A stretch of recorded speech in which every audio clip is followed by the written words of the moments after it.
Hello दोस्तों, नमस्कार। स्वागत करते हैं आप सभी का एक्सपर्ट क्लासेस साधना की प्लेटफॉर्म में। दोस्तों, आप सभी कैसे हैं? आई होप कि स्वस्थ मस्त और ज़बरदस्त होंगे। परिवार आपका बेहतरीन होगा। तैयारी ज़बरदस्त तरीके से कर रहे होंगे। दोस्तों, आज हम यहाँ पर आपके लिए लेकर आए हैं ईबीएस के ऐसे सुपर 30 प्रश्न जो आपके सीटेट एग्जाम में बार बार ट्रेंड होते हैं। पूछने का तरीका बहुत ही ज़बरदस्त है। एक से एक ज़बरदस्त तरीके यहाँ पर प्रश्नों को लिया गया है। तो आज का यहाँ पर जो भी प्रश्न है वो है जानवर और कुछ कीटों से प्रश्न है। तो चलिए क्लास को स्टार्ट करते हैं। बहुत कम ही आपको देखने को मिलता है कि जितने भी वीडियो आपको मिलते होंगे, बहुत सारे वीडियो ऐसे हो जो कि फैक्ट से, स्टेटमेंट से पूछे जाते हैं, लेकिन ये जो हम यहाँ पर 30 प्रश्न लिए हैं वो आपके जानवर और कीटों से हैं। आपको कोई और वीडियो जाके देखने की ज़रूरत ही नहीं पड़ेगी। एक वीडियो में ही आपका ये टॉपिक ख़त्म होने वाला है। तो चलिए क्लास को स्टार्ट करते हैं। जो हमसे पहले से जुड़े हैं वो वीडियो को अपने फ्रेंड्स फैमिली में शेयर कर दीजिए। तो आज का अपना पहला प्रश्न है कि पश्मीना शॉल किस जानवर से बनाई जाती है। ठीक है, जो पश्मीना शॉल है वो किस जानवर से बनाई जाती है? ए ऑप्शन है भेड़ से, बी ऑप्शन है बकरी से, सी ऑप्शन है खरगोश से, या फिर डी ऑप्शन है घोड़ा। तो भाई घोड़ा को आप सबसे पहले काट दीजिए। ठीक, तो जो पश्मीना शॉल की बात की जा रही है, पश्मीना शॉल किससे बनाई जाती है? और अंगोरा ऊन किससे बनाया जाता है? मैरिनो ऊन किससे बनाया जाता है? ठीक है, तो यहाँ पर देखिएगा ये तीन है, भेड़, बकरी और खरगोश। जब यहाँ पर भेड़ की बात की जाएगी कि भेड़ जो ऊन होता है, भेड़ के ऊन से कौन सा ऊन बनाया जाता है, या फिर बकरी से कौन सा ऊन बनाया जाता है, खरगोश से कौन सा ऊन बनाया जाता है? तो देखिए, जब खरगोश की बात करें तब आपका हो जाता है अंगोरा ऊन।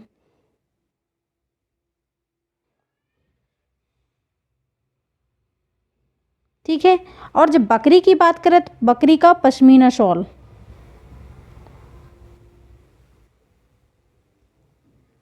और जब भेड़ से क्या बनाया जाता है भाई, तो भेड़ से आपका बनाया जाता है मैरिनो ऊन।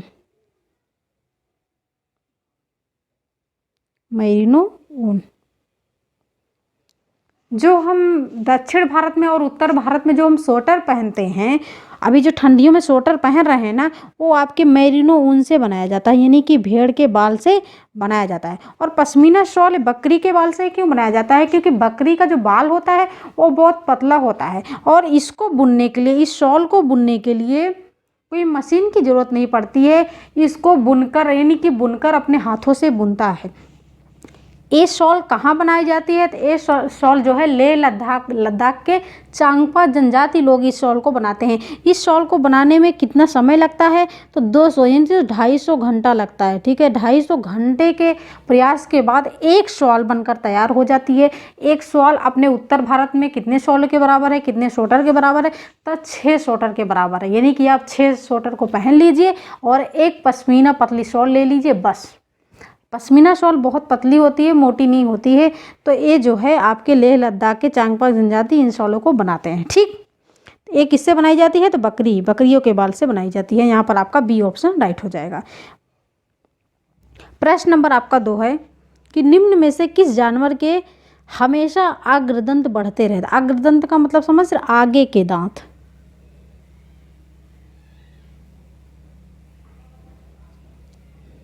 ऐसा कौन सा जानवर है जिसके आगे के दांत क्या होते हैं? बढ़ते रहते हैं, जिससे वो चीज़ें कुतरते रहते हैं। अब आप भाई माइंड में आ गया होगा।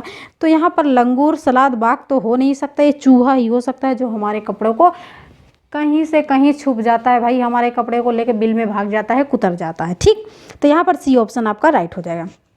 अब प्रश्न नंबर 3 है जो कि सीटेट में बहुत ज़्यादा स्टेटमेंट पूछा जाता है और क्वेश्चन भी पूछा जाता है।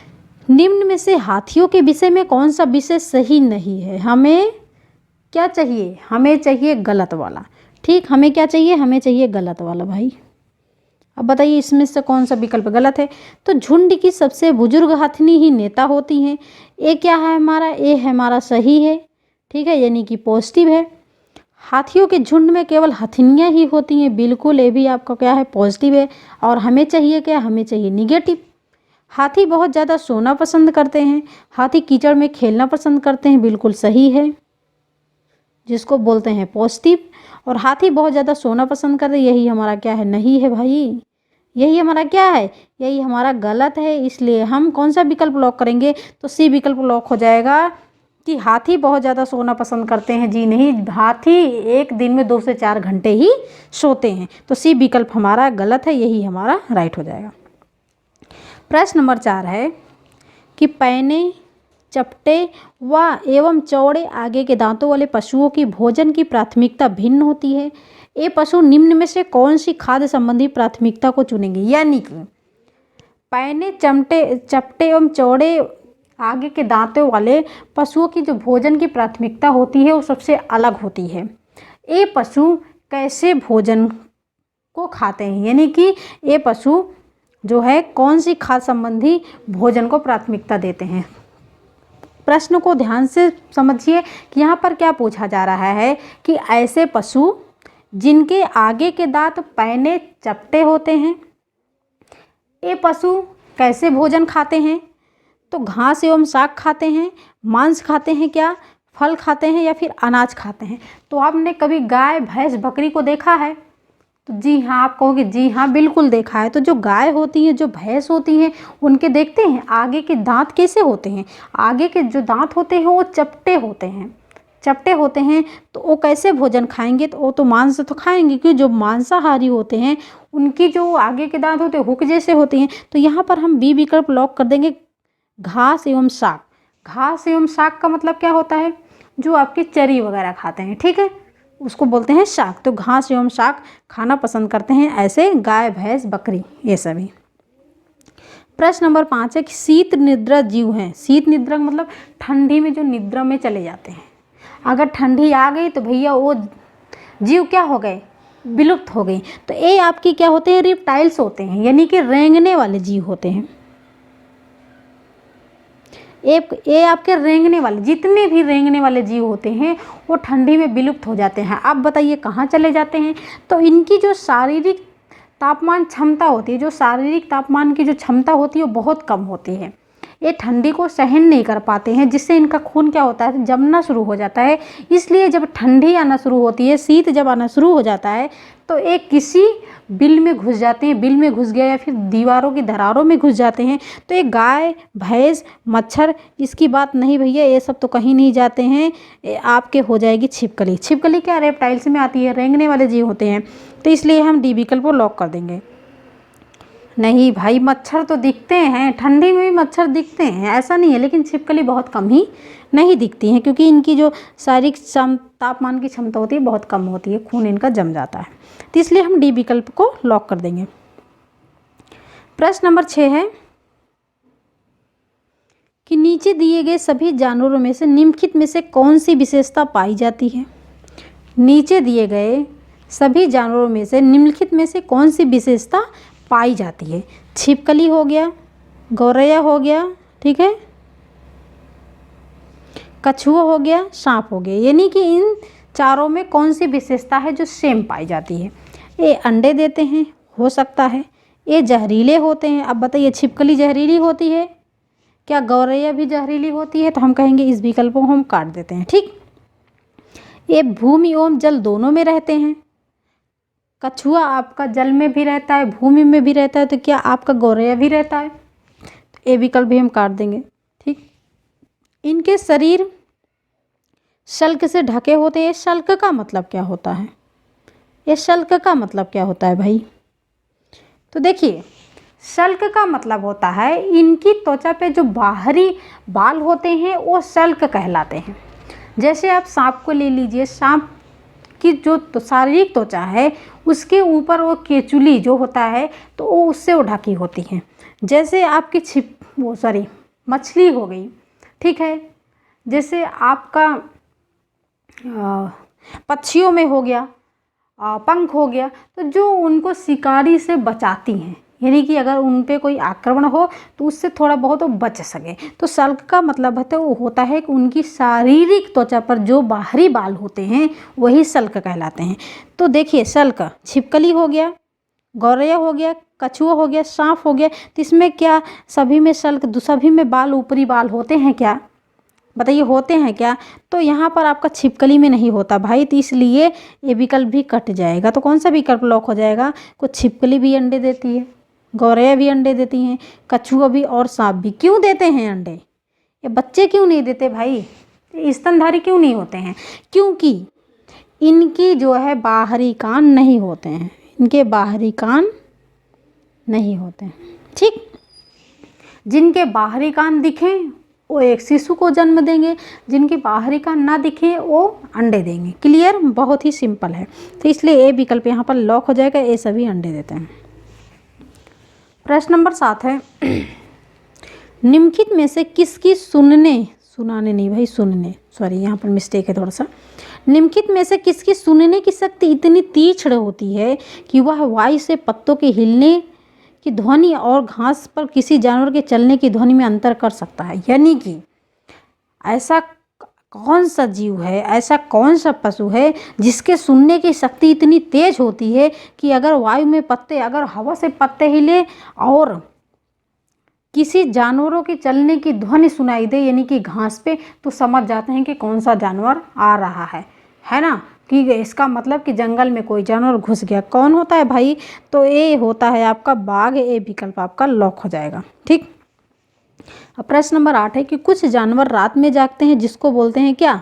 रात्रिचर प्राणी। जो रात में जागते हैं, जैसे आपके राक्षस वगैरह हो गए, उनको बोलते हैं रात्रिचर प्राणी। ठीक है, तो कुछ जानवर रात में जागते हैं, जैसे आपके उल्लू हो गया, जिसको बोलते हैं रात्रिचर प्राणी। ये जानवर हर चीज़ को जिन रंग में देखते हैं वे रंग हैं बैगनी और नीला, हरा और पीला, काला और सफ़ेद, लाल और संतरे। तो जो रात्रिचर प्राणी होते हैं, जो रात में जागने वाले जीव होते हैं, जानवर होते हैं, वो हर कलर को एक ही रंग में देख पाते हैं, काला और सफ़ेद। क्लियर? तो दोस्तों वीडियो कैसी लग रही है? अगर अच्छी लग रही है तो फटाफट से लाइक कर दीजिए और वीडियो को शेयर कर दीजिए। प्रश्न नंबर 9 है कि पानी के गंध को 4 से 5 किलोमीटर दूर से ही सूंघने की क्षमता किस जीव में पाई जाती है? वाह भाई, पानी के गंध को 4 से 5 किलोमीटर दूर से ही आंकना किस जीव में पाई जाती है? गैंडा, जिराफ, हाथी या फिर रेशम का कीड़ा। तो देखिए सी विकल्प लॉक हो जाएगा कि हाथी जो है उसको पानी कीचड़ में खेलना बहुत ज़्यादा पसंद है, और यही हाथी है जिसको 4 से 5 किलोमीटर दूर से ही पता लग जाता है कि उस तालाब में पानी है ना? प्रश्न नंबर 10 है निम्नलिखित में से कौन सी समानता शेर और बाघ में पाई जाती है? यानी कि शेर और बाघ दोनों में क्या समानता पाई जाती है, क्या सेम चीज़ें पाई जाती है? तो दोनों की दृष्टि मनुष्य से 6 गुना ज़्यादा होती है। बिल्कुल सही। दोनों अंधेरे में अपनी मूंछों की सहायता से शिकार करते हैं। बिल्कुल सही। दोनों की दहाड़ बहुत दूर तक सुनाई देती है। बिल्कुल सही। उपयुक्त सभी को हम लॉक कर देंगे। इनकी मूंछें कैसी होती हैं? ऐसे होती है ना? तो ये जो है अपनी मूंछों की सहायता से शिकार कर पाते हैं, ऐसे हवा में हिलाते हैं, तो इसलिए उपयुक्त सभी हो जाएगा। प्रश्न नंबर 11 के वह जंतु कौन सा है जो अपने कानों को अलग अलग दिशाओं में बहुत अधिक घुमा लेता है? अपनी कानों को अलग अलग दिशाओं में अधिक घुमा लेता है, जो बाहर की ध्वनि को इकट्ठा करने में उसकी सहायता करती है। कौन? उसके कान। ऐसा जीव कौन सा है? तो हम लॉक कर देंगे बाघ को। डी विकल्प यहाँ पर लॉक हो जाएगा, बाघ हो जाएगा, कि वो अपने कानों को अलग अलग दिशाओं में घुमा लेता है। छोटे से तो कान होते हैं। अब प्रश्न नंबर 12 है ऐसे जानवर जिन निम्नलिखित में से सही कथन का चयन कीजिए। ठीक है, सही कथन का चयन करना है आपको। पॉजिटिव कौन है, सही कौन है, वही आपको देखना है। ठीक, पॉजिटिव। ऐसे जानवर जिनके बाहरी कान और शरीर पर बाल होते हैं वे विकसित शिशु को जन्म देते हैं। ऐसे जानवर जिनके बाहरी कान और शरीर पर बाल नहीं होते वे अंडे देते हैं। ऐसे जानवर जिनके बाहरी कान और शरीर पर बाल नहीं होते, बाल होना चाहिए, बाल नहीं होते, वे विकसित शिशु को जन्म देते हैं। ऐसे जानवर जिनके बाहरी कान और शरीर पर बाल होते हैं वे अंडे देते हैं। ठीक, तो देखिए एक चीज़ हमारी बातों को सुनिए और समझिए। ऐसे जानवर जिनके बाहरी कान होते हैं और शरीर पर बाल होते हैं वे क्या देते हैं? एक शिशु को जन्म देते हैं।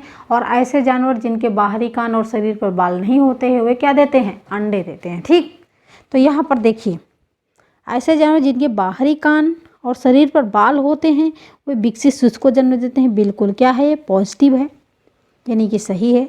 ऐसे जानवर जिनके बाहरी कान और शरीर पर बाल नहीं होते वे अंडे देते हैं, ये आपका क्या है? निगेटिव है।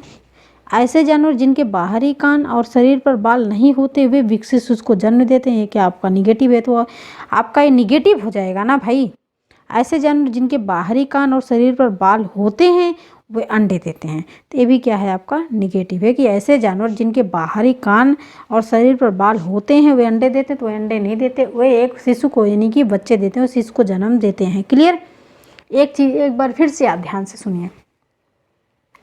ऐसे जानवर जिनके शरीर पे बाल होते हैं और बाहरी कान होते हैं, बाल को आप एक सेकंड के लिए भूल जाइए, लेकिन ऐसे याद रखिए कि ऐसे जानवर जिनके बाहरी कान आपको दिख जाएं, ऐसे जानवर जिनके कान आपको दिख जाएं वो बच्चे देंगे, और जिसके कान न दिखे वो क्या देंगे? अंडे देंगे। तो ठीक यहाँ पर कौन सा विकल्प लॉक हो जाएगा भाई? बताइए कौन सा विकल्प लॉक हो जाएगा?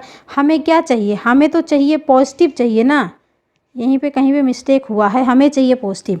तो ऐसे जानवर जिनके बाहरी कान और शरीर पर बाल होते हैं वे विकसित शिशु को जन्म देते हैं, बिल्कुल पॉजिटिव है। और बी विकल्प है, ऐसे जानवर जिनके बाहरी कान और शरीर पर बाल नहीं होते वे अंडे देते। तो भाई ये भी तो आपका पॉजिटिव ही है ना, ये भी तो आपका पॉजिटिव ही है ना, कि जब शरीर पर बाल नहीं होंगे और बाहरी कान भी ना दिखेंगे तो वो अंडे ही तो देंगे। तो ये भी क्या पॉजिटिव है? एक बार फिर से देखिए सी विकल्प को कि ऐसे जानवर जिनके बाहरी कान और शरीर पर बाल नहीं होते हैं वे विकसित शिशु को जन्म देते हैं। तो जी है, बिल्कुल भी नहीं, जिनके बाहरी कान नहीं होते वो विकसित शिशु को जन्म नहीं देते, यही निगेटिव है।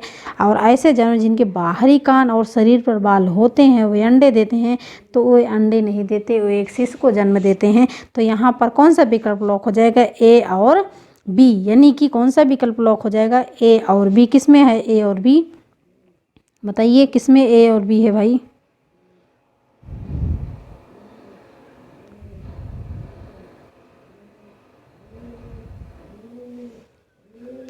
यहाँ पर ऑप्शन मिस्टेक है, केवल ए और बी होना चाहिए। ए और बी इसको कर दीजिए, ए और बी होना चाहिए यहाँ पर, है ना। अब प्रश्न नंबर 13 है। हाँ ये देखिए, जैसे गाय हो गई, भैंस हो गया, एक फीमेल को देख लीजिए, तो इनके बाहरी कान और शरीर पर बाल दिखते हैं तो एक शिशु को जन्म देते हैं, ठीक है। और जैसे चिड़िया हो गई, तो चिड़ियों का क्या आपको बाल दिखते हैं? क्या बाल दिखते हैं? और क्या इन चिड़ियों को कान दिखते हैं? नहीं दिखते ना, तो अंडे देते हैं। चिड़ियों में एक चमगादड़ ही है जो कि एक स्तनधारी प्राणी है। क्लियर? प्रश्न नंबर 13 कि हाथियों के बारे में निम्नलिखित कथनों पर विचार कीजिए और बताइए कि निम्नलिखित में कौन सा कथन सत्य है। सत्य का मतलब सही है और पॉजिटिव है। हाथी बहुत आराम नहीं करते हुए केवल एक दिन में 2 से 4 घंटे ही सोते हैं। बिल्कुल, अगर 24 घंटा या आप निकाल लीजिए हाथियों के बारे में तो समझ लीजिए 2 से 4 घंटे ही हाथी सोते हैं। क्लियर? ये सही है आपका। एक वयस्क हाथी एक दिन में 200 किलोग्राम से अधिक पत्तियां और टहनियों को खा सकता है, ये आप काट दीजिए। तो अब बताओ भाई, 200 नहीं खाता तो कितना खाता है? 100 खाता है। 100 किलोग्राम से अधिक पत्तियां और झाड़ियाँ खाता है। उन्हें कीचड़ और पानी से खेलना पसंद है। कीचड़ उनकी त्वचा को ठंडा रखता है, बिल्कुल सही। हाथी भाई बड़ा जीव है, बड़ा प्राणी है, तो उसको ठंडी वो बहुत गर्मी लगती है और उनकी त्वचा को ठंडक देने के लिए उनको पानी और कीचड़ पसंद है। हाथी झुंड में सबसे बड़ी मादा हाथी सब कुछ तय करती है, बिल्कुल सही। कौन सा विकल्प सही है? ए सी डी। किस में है ए C D? C D A, ये देखो। क्लियर? प्रश्न नंबर 14 है कि एक वयस्क हाथी एक दिन में कितने किलोग्राम पत्ते व झाड़ियाँ खा सकता है? तो हमने बताया अभी कितना, हमने बताया कितना, तो भाई 200 नहीं 100 लॉक करिए। कितना? 100 किलोग्राम से ज़्यादा पत्तियाँ और टहनियाँ खा जाता है एक हाथी। क्वेश्चन नंबर 15 है, बहुत ज़्यादा पूछा जाता है सीटेट में कि स्लॉथ कहाँ पाया जाता है? मध्य और दक्षिण अमेरिका, ऑस्ट्रेलिया, राजस्थान में, असम में। तो ए विकल्प लॉक करिए। मध्य और दक्षिण अमेरिका में क्या पाया जाता है? स्लॉथ आपका पाया जाता है। प्रश्न नंबर 16 है कि पशुओं की त्वचा पर विविध पैटर्न डिजाइन होते हैं, क्यों होते हैं? जो पशु होते हैं, जैसे गाय को देख लीजिए, भैंस को देख लीजिए, ठीक है, भेड़, बकरी, किसी भी पशु को आप ले लीजिए, देख लीजिए कि उनकी त्वचा पे जो अलग अलग तरह की डिजाइन होती है, जैसे अब गाय है, भैंस है, तो दोनों की त्वचा पे एक ही डिजाइन क्यों नहीं होती है, दोनों की त्वचा पे भिन्न भिन्न डिजाइन क्यों होती है। तो वही पूछा गया है कि पशुओं की त्वचा पर विविध पैटर्न के डिजाइन होते हैं, क्यों होते हैं। उनकी त्वचा पर बालों के कारण होते हैं, उस जलवायु के कारण होते हैं जिनमें वो रहते हैं, उनकी शारीरिक शक्ति को इंगित करते हैं, परावर्तित प्रकाश के कारण। तो ये विकल्प लॉक हो जाएगा। उनकी त्वचा पे जो बाल होते हैं ना, जैसे भेड़ के बाल थोड़ा मोटे होते हैं, बकरी के बाल थोड़ा पतले होते हैं, तो उनकी त्वचा पे जो डिजाइन होती है वो बालों के कारण होती है। क्लियर। प्रश्न नंबर 17 कि सप्ताह में एक बार शौच करने वाले जीव का नाम बताइए। सलाद। 11 बजे हमारी सलाद वीडियो मतलब डली है यूट्यूब पे। आप लोग वहाँ से जितने भी डाउट होंगे, जितने स्टेटमेंट, फैक्ट और क्वेश्चन तीनों वहाँ पर हमने बताया है। आप एक बार उस वीडियो को देख लीजिए कि जो सलाद है ना उसके बारे में सारी चीज़ें आपको मिल जाएगा। प्रश्न नंबर 18 कि निम्नलिखित में से कौन मांसाहारी जीव नहीं है। अरे भाई ना ही है, पूछा गया। ठीक है, ऐसा कौन सा है जो मांसाहारी जीव नहीं है, यानी कि हमें निगेटिव वाला देखना है। शेर, बाघ, भेड़िया, ये क्या होते हैं, तो मांसाहारी होते हैं ना। और हमें चाहिए क्या, न मांसाहारी जीव नहीं है। हम जब पेपर हल करते हैं, क्वेश्चन पेपर जब हल करते हैं तो हम कभी कभी यही भूल जाते हैं हाँ और नहीं में। ठीक, तो पूछा गया है कि ऐसा कौन सा जो मांसाहारी जीव नहीं है, तो इसका मतलब हमें क्या चाहिए, इसका मतलब हमें चाहिए शाकाहारी, है ना।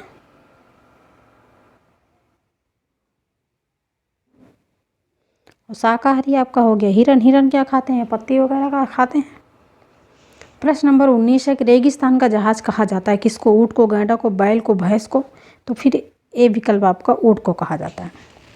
ऊँट को ही क्यों कहा जाता है, क्या आपका बैल और भैंस रेगिस्तान में चल पाएगा क्या, बताइए चल पाएगा, नहीं चल पाएगा। तो हम इसको काट देते हैं। ऊँट रेगिस्तान का जहाज कहा जाता है। ऊँट को क्यों कहा जाता है, ऊँट को ही क्यों कहा जाता है। तो देखिए, रेगिस्तानी इलाकों में, रेगिस्तानी क्षेत्रों में परिवहन के रूप में ऊँट का प्रयोग किया जाता है, इसलिए वो रेगिस्तान का जहाज कहा जाता है ऊँट को, है ना। प्रश्न नंबर 20 है कि किसी पशु के विषय में नीचे दिए गए विवरण को पढ़िए और उस पशु को पहचानिए और पशु कौन है। यह भालू जैसे दिखता है परंतु भालू नहीं है। यह दिन के लगभग 17 घंटे वृक्षों की शाखाओं से उल्टे लटक कर सोता है। यह जिस वृक्ष पर रहता है उसी की पत्तियां खाता है। यह लगभग 40 वर्षों तक जीवित रहता है। अब आपके माइंड में आ गया होगा कौन सा जीव है, लगा दीजिए कौन सा जीव है। चिंपैंजी लगा दूं क्या, चिंपैंजी लगा दूं, बताइए। तो डी ऑप्शन लॉक हो जाएगा, आपका सलाद हो जाएगा। प्रश्न नंबर 21 है कि सांपों के बारे में निम्नलिखित कथनों पर विचार कीजिए तथा निम्नलिखित में से गलत कथन को चिन्हित कीजिए। आपको क्या चाहिए भाई, आपको चाहिए गलत कथन, यानी कि निगेटिव कथन चाहिए।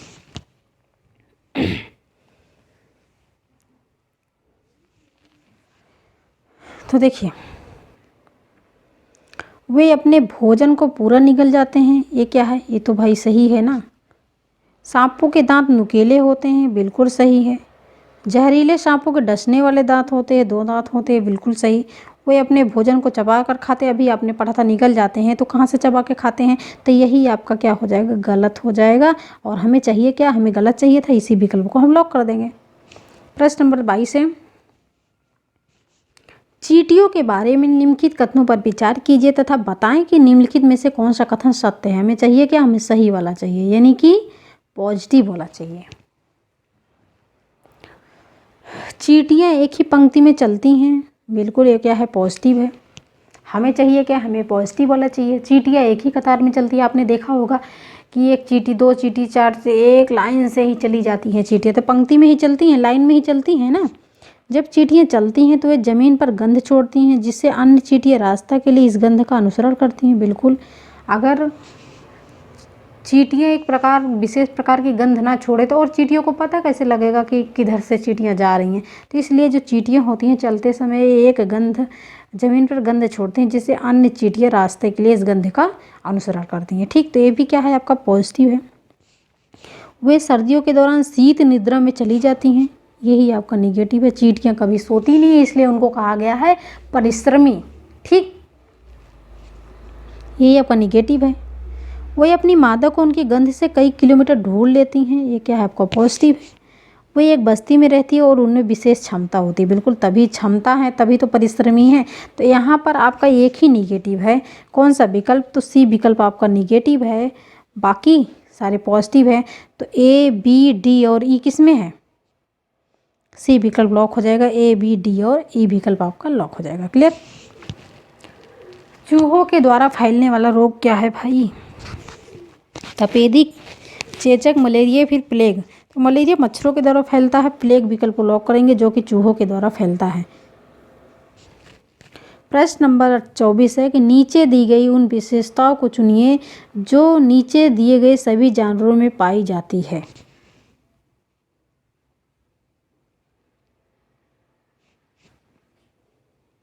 यहाँ पर आपको देखना है कि सभी में समानता क्या पाई जाती है, सेम चीज़ें क्या पाई जाती है। कछुआ, अजगर, बाज, छिपकली या फिर मधुमक्खी, सभी में सेम क्या पाया जाता है? तो देखिए, ए विकल्प है शरीर पर सल्कों से ढका हुआ, भूमि पर तथा जल दोनों में रह सकना, अंडे देना या फिर जहरीला होना। तो देखिए, कछुआ क्या होता है? सबसे पहले तो कछुआ क्या शल्क से ढका होता है? शल्क का मतलब क्या होता है? शारीरिक त्वचा पर बाहरी बाल, है ना। तो क्या अजगर, बाज, छिपकली, मधुमक्खी सभी में पाया जाता है? क्या नहीं पाया जाता है? तो पहले इस विकल्प को आप काट दीजिए। बी विकल्प है भूमि तथा जल दोनों में रहने वाला। मधुमक्खी आपकी भूमि में रहती है क्या, जल में भी रहती है क्या? कछुआ जल में रहता है, तो क्या अजगर भी जल में रहता है? तो इस विकल्प को भी आप काट दीजिए। जहरीला होना, ठीक है। छिपकली, बाज क्या जहरीला होता है? नहीं होता। इस विकल्प को भी काट दीजिए, क्योंकि हमें इसमें सेम देखना है, समानता देखना है, ठीक। डी, सी विकल्प हमारा लॉक हो जाएगा कि अंडे देना। देखिए, कछुआ भी अंडा देता है, अजगर भी अंडा देता है, बाज भी अंडे देते हैं, छिपकली भी और मधुमक्खी भी, ठीक। तो इसलिए सी विकल्प लॉक हो जाएगा हमारा, है ना। और हमें इसमें क्या चाहिए? हमें चाहिए नीचे दी गई उन विशेषताओं को जो नीचे दिए गए सभी जानवरों में पाई जाती है। तो सी विकल्प, केवल सी विकल्प ही हमारा सही हो जाएगा। क्लियर?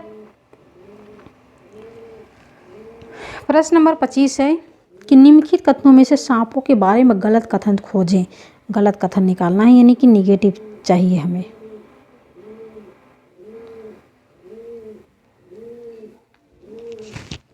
जब गलत कथन की बात की जाए कि गलत कथन चुनिए, तो सबसे पहले आप पॉजिटिव वालों को काट दीजिए, ठीक है। सांप के कान नहीं होते, बिल्कुल सही है। क्या पॉजिटिव है? सांप जमीन पर उत्पन्न कंपन को महसूस करता है, बिल्कुल। सांप के कान नहीं होते, तभी तो अंडे देते हैं, और जो कंपन होती है जमीन पे ना, उसको महसूस करते हैं। सांप के 4 खोखले दांत होते हैं, तो हमने कहा कि 2 होते हैं, सांप के 2 होते हैं, ठीक है। भारत में 6 प्रकार के जहरीले सांप पाए जाते हैं, तो 4 प्रकार के जहरीले सांप पाए जाते हैं। सांप है किसानों का देश दोस्त, ये बिल्कुल पॉजिटिव है, ठीक। अभी आगे क्वेश्चन में आप देखेंगे और डीपली। हमें चाहिए क्या? हमें गलत कथन चाहिए था ना। हमारा गलत ए है और ए है, यानी कि तीसरा और चौथा विकल्प हमारा गलत है। तीसरा और चौथा विकल्प किसमें है? बी विकल्प हमारा लॉक हो जाएगा। प्रश्न नंबर 26 है, निम्नलिखित में से कौन से कीट समूह में रहते हैं और उन सभी की विशिष्ट भूमिकाएं बटी। कीट समूह है, यहाँ पर ऐसा विकल्प आपको देखना है जो कीट समूह में रहते हैं, समाज में रहते हैं, जैसे हम लोग रहते हैं समाज में।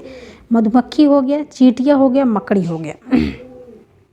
मधुमक्खी समूह में रहती हैं, लेकिन क्या चींटियाँ भी रहती हैं क्या? मकड़ी भी रहती हैं क्या? तो हम इस विकल्प को काट देंगे, ठीक है। ततैया, दीमक, चींटियाँ। चींटियाँ, मच्छर, मकड़ी, तो मच्छर नहीं रहता है, इसलिए हम इस विकल्प को भी काट देंगे, ठीक है। मधुमक्खी, घर में पाई जाने वाली मक्खी, तो मधुमक्खी तो रहती है, लेकिन जो घर में पाई जाने वाली मक्खी है वो नहीं रहती, इसलिए विकल्प को काट देंगे। हमारा बी विकल्प राइट हो जाएगा कि जो कीट समूह में रहते हैं, जैसे ततैया हो गया, जो पीले कलर की होती है वो ततैया होती है, वो समूह में रहती हैं। जो दीमक हो गया, जो दीमक होते हैं, जो दीमक लगते हैं ना, वो भी समूह में रहते हैं। चींटियाँ वो भी समूह में रहती है, इसलिए बी विकल्प हमारा लॉक हो जाएगा। प्रश्न नंबर 27 है कि मधुमक्खी में कौन सा अम्ल पाया जाता है? अच्छा बताइए।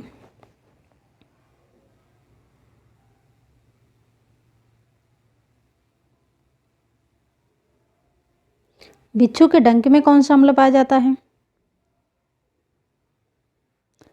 ततैया में कौन सा अम्ल पाया जाता है? लाल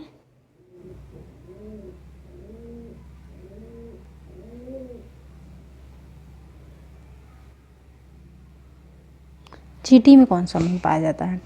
जब ऐसे प्रश्न पूछा जाए तो मधुमक्खी में कौन सा अम्ल पाया जाता है, बिच्छू के डंक में कौन सा अम्ल पाया जाता है, ततैया में कौन सा अम्ल पाया जाता है, लाल चींटी में कौन सा अम्ल पाया जाएगा, तो हम एक ही चीज़ लॉक करेंगे, बी ऑप्शन, फार्मिक अम्ल। ठीक है, फार्मिक अम्ल पाया जाता है इन सभी में। तो जो जैसे मधुमक्खी है, मधुमक्खी जिस जगह को काटती है ना, जिस मतलब स्थान पे काटती है, आपके हाथ में काट लिया तो हाथ में जो है जो फार्मिक अम्ल होता है वो जाके इंजेक्ट होता है जब, इसलिए वहाँ पे स्वेलिंग हो जाती है। ठीक, तो इसलिए मधुमक्खी, ततैया, बिच्छू ये सभी में फार्मिक अम्ल पाया जाता है। प्रश्न नंबर 28 के मधुमक्खी पालन का सही समय क्या होता है? अक्टूबर से नवंबर, अक्टूबर से दिसंबर, अक्टूबर से फरवरी, अक्टूबर से मार्च। लॉक करिए अक्टूबर से दिसंबर। ठीक, अक्टूबर से दिसंबर का जो महीना होता है वो मधुमक्खी पालन का होता है।